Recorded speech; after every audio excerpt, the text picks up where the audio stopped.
Welcome to Scott++. If you like watching someone who barely knows what they're doing refactor a voting app to use event-driven architecture, then this is the video for you, because that's what we're about to do here. As in previous videos, we're working on our star voting app, which is an app that lets organizations run an election using star voting, which of course is the best voting method to use if you want to find candidates that best represent the values of your voters. As in the previous video, this is just going to be me writing some code, maybe commenting along the way. I'll probably do another video later that kind of does an overview of this refactoring. The problem we're facing now is when a user casts a vote, there are a number of side effects that we want to accomplish. One is writing the vote to the database. Two is writing to a different table in a database that the user has voted, which prevents them from voting again. And we want to send out an email. And we want to be sure that we're either going to do all of these or none of these, right? We can't be in a situation where maybe we send out the confirmation email, but then the server crashes and we don't actually get a chance to write it to the database, or vice versa. So the approach we're taking is once the user does cast a vote, we're going to write that vote as an event in an event store. Then we're going to have these several handlers that process that event, and they're going to do so idempotently. So then we're only going to remove that event from the event store after all of our side effects have been completed. Move that out of the way. And if the server dies in the middle of this process, well, that event is still going to be in the store. So when the server spins back up, we're going to grab it again and again attempt to process it. That way we ensure that we always do all of our side effects that we need to. So in the previous video, we set up the pgboss package to use a Postgres database as our event store. And we also wrote an abstraction around it that gives a mock event store that we can use in tests. Tonight, what I'm going to try to accomplish is actually utilize that new capability in the cast vote handler. So hold on to your butts and let's hit it right after the intro.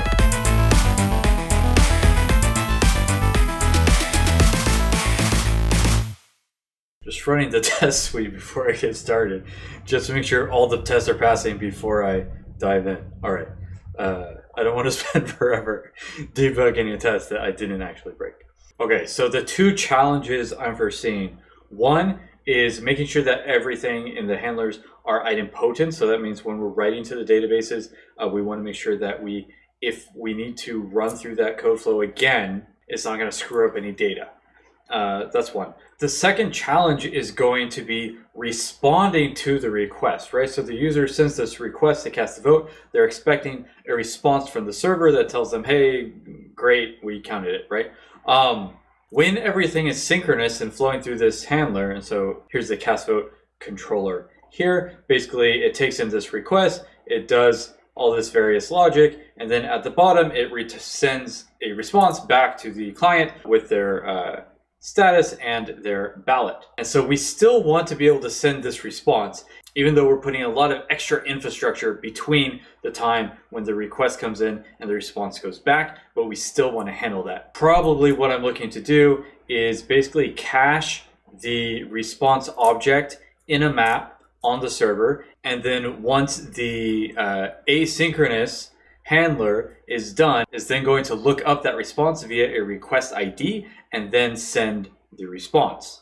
Obviously, if the server dies in the middle of this process, that response is going to be lost. But again, that's a trade-off we're going to be willing to make, right? We'd rather have the data be stable and be sure we always write all of this data correctly. And we're willing to sacrifice a little bit of inconsistency to the client, right? So they'd send the request to cast a vote, the server crashes, they wouldn't get a response back, it would time out, but we would actually have had captured their vote. Double checking myself on that, right? The other way to approach this would be with a rollback, right? So if we see that the server died in the middle of this process, we know the event is effectively invalid, and then we go and roll it back, meaning to remove the vote from the database and to set that the user has not actually voted.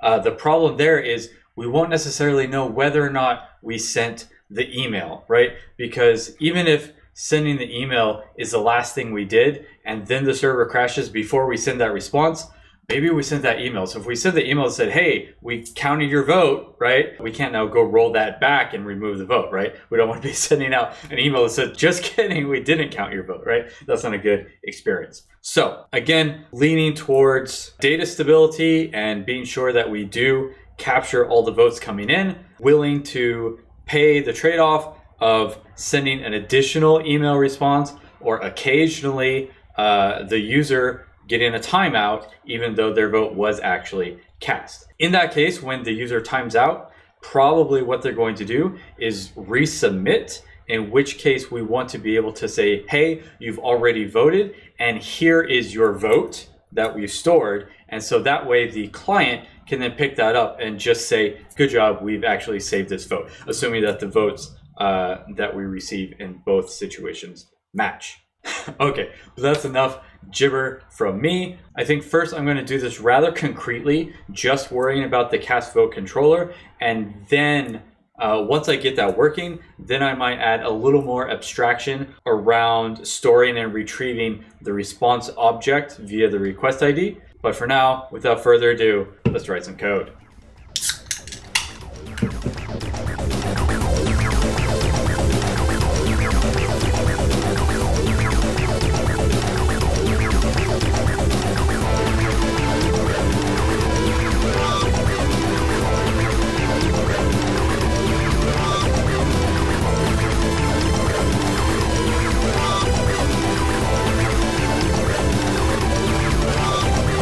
Okay, that actually worked. No one is more surprised than I am. Relatively painless. So here's what we did. Originally we had this cast vote controller and it handled everything. And so first it's doing a lot of validation. It's, for example, grabbing the target election and making sure that the election you're trying to vote in actually exists, that it's in the proper state, etc. It's validating that the user can indeed vote in that election. It's filling in some of the data for the ballot, which should be server authoritative, such as the ID and the history, things like that. Then it's setting up the user role, that data that says who all has voted in the election, so we make sure they don't vote again. And then what it used to do is it used to persist the ballot to the store, and this would take both the ballot and the role that need to be saved. I apparently jumped off from a branch that didn't have that email service set up yet, so it wasn't doing that, but this is effectively where that would go. And then it was sending the response to the client. But now we're not doing that. Instead, we're just grabbing the request ID. We're constructing this event object, which just has the request ID, the ballot, and potentially the election role. Not all elections use the election role, so it's nullable. Then we're storing the response object, which is what Express uses to send the response back to the client. We're storing that in a map, which is just stored in local memory. So if the server dies, that's gone. But we're storing it in a map with the key of the request ID. And then we are publishing the event into the event queue. This little double await is because the service locator's method to grab the event queue is actually itself asynchronous. We're going to clean that up, ignore it for now. We're grabbing the event queue and then we're publishing the event. And that's it. That's the end of the cast vote controller. So then I just log out that this is done. So what have we done? We haven't mutated any state. We've run all the validations, right? So if the user sent something invalid, we're able to return that response immediately. We don't need to persist anything to the event store. And also we're able to do all the pre-processing work, like pulling the election, setting up the history role, etc. Because we want all the actual state mutations to be as quick and succinct as possible. So after we have all that set up, we store just the data we need into the event, we publish the event. Then I added this handle cast vote event method, which returns a promise. And so basically it's going to get the job, which has an ID, which we don't really need, and the data, which is going to be the event itself. So what happens here, first I'm going to check if the ballot already exists, because maybe this is the second time. Again, we want to do this idempotently, right? It could be that this handler was going and was almost ready to complete and return to the event store that, hey, I'm done, you can remove me, but then the server died, right? So maybe the server has spun up again, and we're again processing this event for a second time. So we want to check if the ballot already exists. If it does, hang on to it. If not, go ahead and save the ballot from the event. For the event role, that is just an update request. So the user will already have a pending voter role, just saying that they haven't voted. So here we're just updating that to say that they have voted, and that itself is idempotent. If we update it again, it's just writing the same data on top of itself, no problem. So that is idempotent. And then finally, we're grabbing the response back from this pending request map, which really should be pending responses. I'll fix that. And then if that's null, throw an error just for the log. This would happen again if the server has restarted. This is going to be empty. We are unable to send that response to the client. But we still would have processed the data. And then, and actually this is a bug, this happens in an else clause. If we do have the response, then go ahead and send that back to the client. So those are those two methods. And then I added into the routes, I added this register events function. If we are having all the routes declared here, we might as well have all the event registrations happening here. So this just subscribes to the event queue that handle cast vote event handler. Then the app setup at the end, I'm just calling this register events function. And the test passed on the first try.